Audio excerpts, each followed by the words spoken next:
Plot overview of Part 1 and 2 from Gulliver's Travels by Jonathan Swift.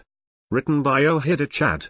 Recounts the story of Lemuel Gulliver, a practical-minded Englishman trained as a surgeon who takes to the seas when his business fails, in a deadpan-looking or seeming serious when you are telling a joke first-person narrative that rarely shows any signs of self-reflection or deep emotional response. Gulliver narrates the adventures that befall him on these travels. Adventure in Lilliput begins when wakes after shipwreck to find himself bound by innumerable tiny threads and addressed by tiny captors in awe of him but fiercely protective of their kingdom, are not afraid to use violence against Gulliver, though their arrows are little more than pinpricks, a very small hole in something where a pin or needle has been pushed into it, or a sudden pain where a pin or needle has been pushed into your skin, but overall, hospitable. Risking famine inland by feeding Gulliver, who consumes more food than 1,000 Lilliputians combined could, taken into the capital city by a vast wagon the Lilliputians have specially built,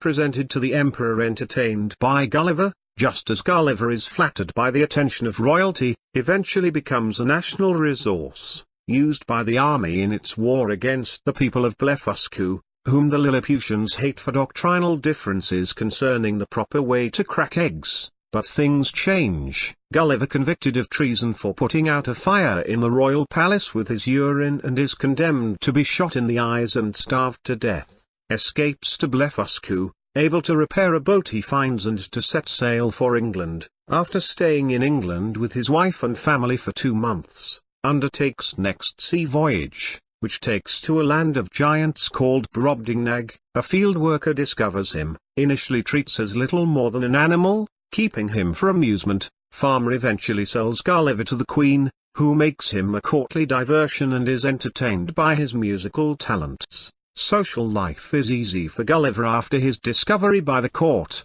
but not particularly enjoyable, often repulsed by the physicality of the Brobdingnagians, whose ordinary flaws are many times magnified by their huge size. Thus, when a couple of courtly ladies let him play on their naked bodies, not attracted but rather disgusted by their enormous skin, pores a very small hole in the skin of people or other animals, or a similar hole on the surface of plants or rocks, and the sound of their torrential urination, generally startled by the ignorance of the people here. Even the king knows nothing about politics. More unsettling findings in Brobdingnag come in the form of various animals of the realm that endanger his life. Even Brobdingnagian insects leave slimy trails on his food that make eating difficult. On a trip to the frontier, accompanying the royal couple, leaves Brobdingnag when his cage is plucked up by an eagle and dropped into the sea.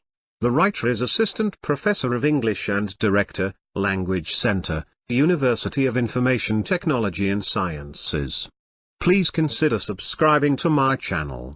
Thanks for watching.